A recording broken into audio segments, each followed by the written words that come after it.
আমাদের ছোট নদী চলে বাঁকে বাঁকে, বৈশাখ মাসে তার হাঁটু জল থাকে। হাঁটু জল থাকবে তো বড় কথা, বৈশাখ মাস আসার পরেও নদীতে নেই পানির ছিটে ফোঁটা। কেন নেই পানি, কেন নেই মাছ, কেন নদী এখনো ফাঁকা? আর এই প্রশ্নের উত্তরটা আপনারা কি ভেবেছেন যথা? তাপমাত্রা বেড়ে জলবায়ুর পরিবর্তন, বিজ্ঞানী মনীষীদের কথা, আর তাই গাছ লাগানো একমাত্র উপায় তাপমাত্রা কমানোর পন্থা।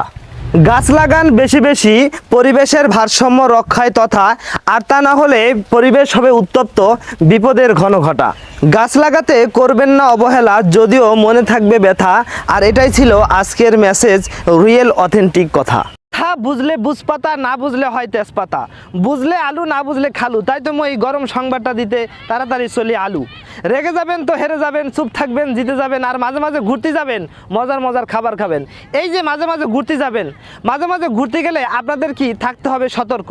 আর যদি না হন সতর্ক, হতে পারে বিতর্ক। আর এই বিতর্ক থেকেই হয় নানান রকম অ্যাক্সিডেন্ট।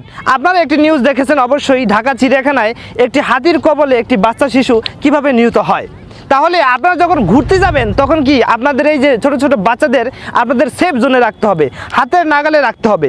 আপনি যখন হাঁটবেন আপনার বাচ্চাটিকে সুন্দরভাবে হাত ধরে পথ চলবেন, কখনোই নাগালের বাইরে যেতে দেওয়া যাবে না। আর যখন আপনি কোনো এই নদীর পাশে যাবেন, অবশ্যই আপনার বাচ্চাটিকে সুন্দর দৃষ্টিকোণ দিয়ে রাখতে হবে। যদি না রাখেন তাহলে কিন্তু অবশ্যই পানিতে ঝাঁপ দিয়ে হতে পারে অনেক বড় বিপদ। সেজন্য যেখানেই থাকুন সুস্থ থাকুন, আর আপনার ভ্রমণটা হোক সুন্দর এবং প্রয়াসী। সে প্রত্যাশায় আবারও চলে আসবো কোনো এক ভিডিওতে। আর আমাদের সাথে অবশ্যই আপনারা থাকবেন। আসসালামু আলাইকুম।